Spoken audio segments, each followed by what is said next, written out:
Oh, morning, everybody. How are you? Welcome back to the Spurs Talk Show. I'm Sean Butler. Bugsy's just up in front, aren't you, Bugs? She's wearing her coat today. I'm wearing mine. It's very, very cold today. I don't know if you can see it. Snow did fall last night. It feels like it's one of the coldest days of the year. I don't really remember my hands being quite as numb as they are today. And I don't think that's just down to bad circulation. Guys, do me a favour, smash the like button for me if you don't mind. Hit the subscribe if you haven't already. Hit the notification bell to stay abreast of the freshest content drops. And drop a comment. Let me know your thoughts on today's video. Bit of a controversial one, I think it might be. Before I get going, I wanted to say a massive thank you to everyone who left lovely kind messages in the comments yesterday regarding my absence last week. I'm all good, guys. I'm fine. Just got some, like I say, life distractions, but it's not nothing too serious. So I appreciate all the concern and the love. Right back at you, guys. Right back at you. Right, guys, it's Wednesday, so it is game day. And look, I could spend the next 15 minutes talking to you about that, but we kind of covered that yesterday. So all I want to say is a massive good luck to the boys tonight. I'll back whichever team gets out there. I know that there's going to be a stadium full of fans. I hope that they're going to be right behind the team, and I hope that this kind of lingering after effects of Sheffield United is not going to steal away any of the kind of atmosphere that should otherwise be there for the second leg of the last 16 of the greatest competition in the footballing world. I think it is anyway. Chelsea did well last night to come back from 1-0 defeat to go through comfortably on the over the two legs. Why can't Tottenham do the same? I wish you all who are going, and that includes the near half of Ireland that are over, from Kildare Spurs and Limerick Spurs. Going to be a good old time in the pub today, no doubt. So shout out to all you guys, shout out to everyone that's going. Get behind the team, be the 12th man, get us over the line. And you never know, guys. The 2018 season, when we got to the final, was one of the most, if not the most memorable seasons for most Tottenham fans in recent years. And if you actually remember the season itself, the league season was a disaster. The way we were playing football was a disaster. Everything about that year stunk, apart from the Champions League run. And you never know, history may repeat itself. And what a tale it would be. If we can get through tonight, you're in the quarterfinals over two legs, anything can happen. Ideally, I guess you'd like to avoid some teams, but you're not going to get an easy tie in the last 8 of the Champions League. But we'll cross that bridge when we come to it. What I want to talk about today, guys, is Tanguy and Ndombele. I know, I can already hear and feel that collective yawn, eye roll, thumbs down motion about that man. But look, I think we have to have a serious conversation about him, and here's why. In the press today, it's been reported that Napoli, the chairman and the manager, are both willing to entertain the option to buy, or at least the idea of purchasing Tanguy and Ndombele on a permanent, but not at the agreed option price, which was 30 million euros or 26 million pound. And that their intentions are to fly over from Napoli to London to meet with Daniel Levy to try and renegotiate and buy him, if necessary, at a significantly reduced price. And I wanted to ask you guys what your thoughts are on a couple of scenarios on this one. Now, bear with me whilst I kind of go through some of the connotations. First and foremost, there was a lot of rumours that if Napoli qualified for the Champions League, then it wasn't an option, it was an obligation to buy. That was the way it was reported for a long time at the start of the year, the start of the season. But actually, that, from what I gather now, isn't the case, and that it's a pure option, and so they can take it or leave it. Second thing, of course, to remember is that we paid £60 million for the guy.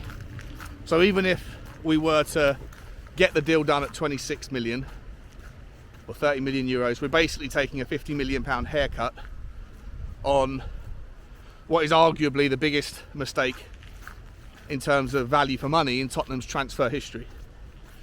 The guy's also getting paid 200 grand a week and was on a 6-year deal. And I think at the end of this season, he'll be going into his final 2 years. So we still would be owing him about 22 million quid's worth of wages in the contract. £10 million a year. I think that's correct. I'm pretty sure that's correct. Correct me if I'm wrong. But £22 million left in salaries. He is under no obligation to leave Tottenham, even if Napoli and Tottenham can find an agreement. If Napoli are only going to offer him 70 grand a week, then he might take it if he's happy over there, but he doesn't have to. Tottenham can't force him out of the club. You know, there's nothing they can do. If he turns up for training every day and doesn't breach any of his contractual terms, then he can pick up his 200 grand a week for the next 2 years and then disappear on a free transfer in the 25-26 season. Now, would he do that? Well, depends on how happy he is, depends on how stubborn he is, depends on a whole bunch of variables. But let's presume that there is some willingness to leave on a permanent. Let's presume, however, that there is also some willingness for him to stay should the environment change. What would you rather see Tottenham do? Daniel Levy would probably love to get him off the books, and ideally at £26 million, lose half your money but also save an extra 20 million quid in wages. He would probably also be willing to take a haircut on that and maybe let him go for 15 million quid if it meant getting him off the books. However, in a system where Conte's not here next year and Pochettino comes back in, there is every likelihood that Pochettino would want the option to play a 4-2-3-1. And in that scenario, in a world where Harry Kane isn't here, you would need somebody who can play in the 10. Now, there's a never-ending round of rumours that James Maddison is our number one target, but because of the English tax, he would cost 70 million quid, 75 million quid, and also command decent wages.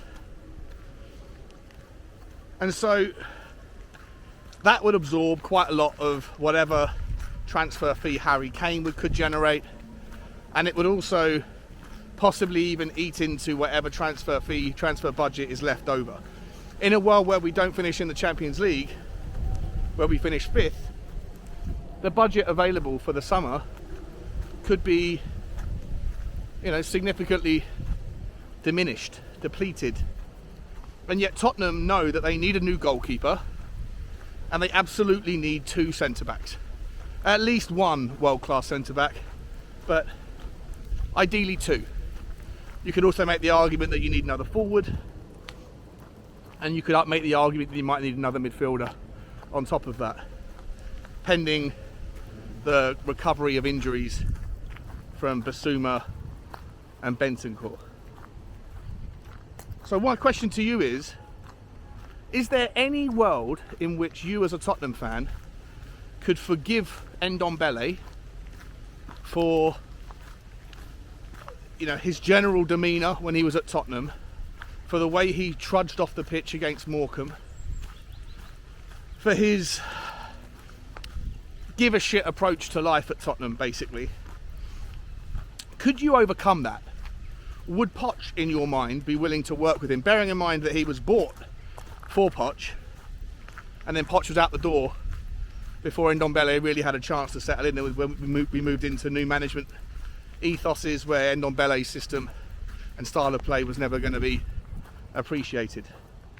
Is there any world where you would forgive him for his previous efforts if he showed some willingness to start again, to start with a clean slate, if it meant that in sticking with him for the next 2 years we didn't have to go and spend money on James Maddison, but instead we then had a bumper transfer budget that could go and fix the back line?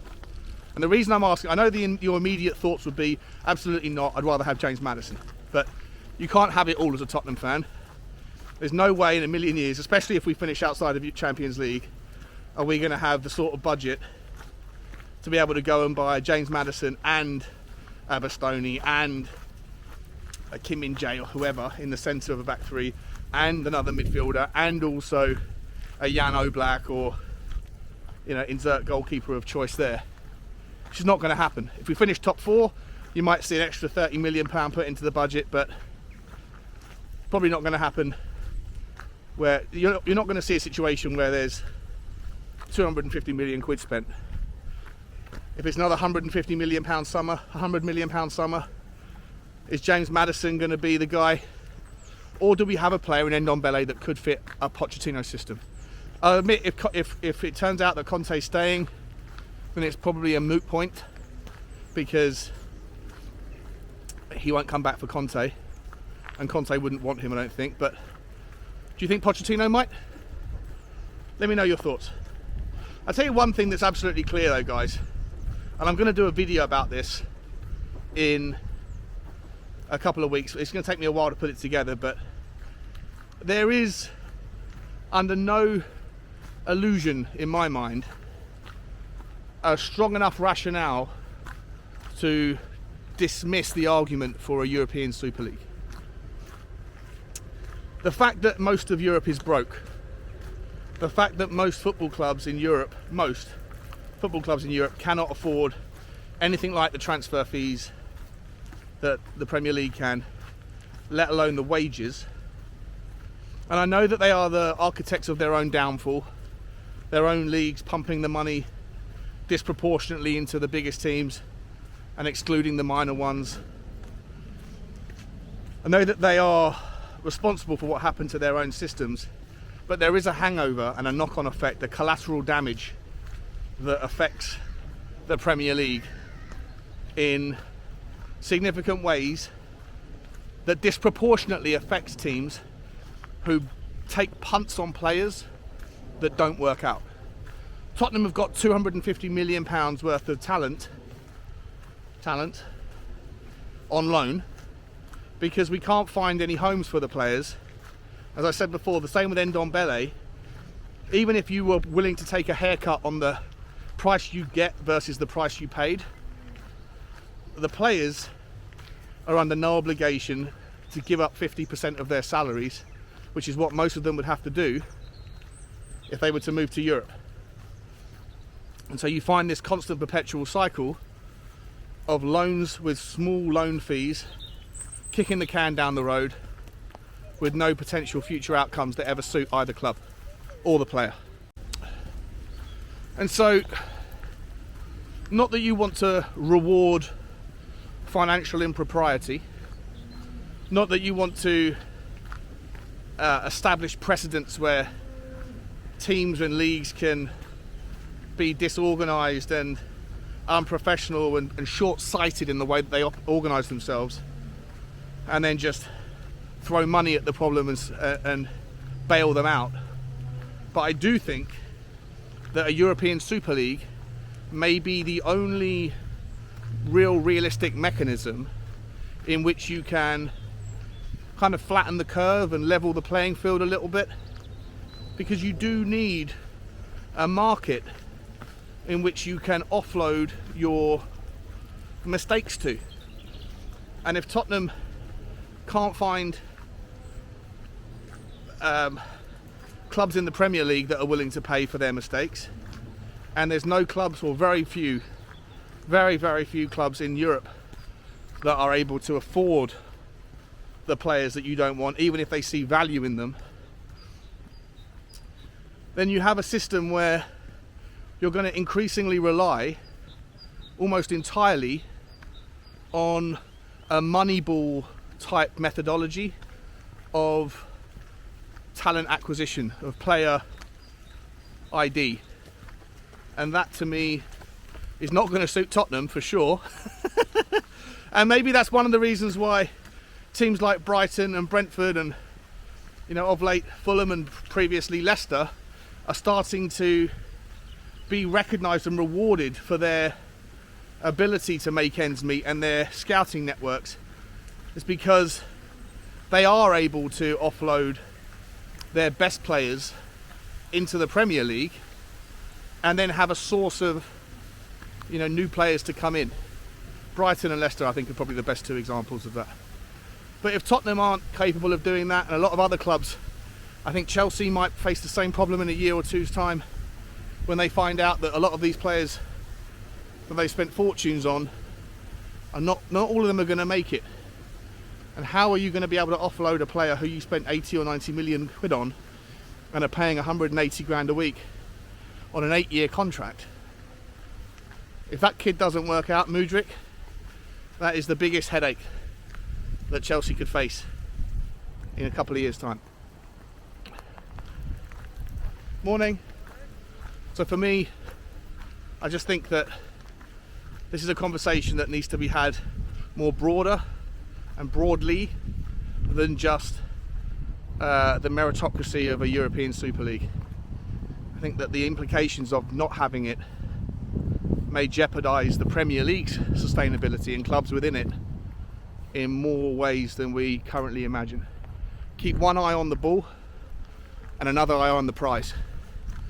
And I think at the moment we might all be guilty of being a little bit short-sighted in our thought processes around the future of football. Let me know your thoughts, guys, on that and Ndombele. Like, share and subscribe. Good luck to the boys tonight. I'll see you on the next one. As always, bye-bye.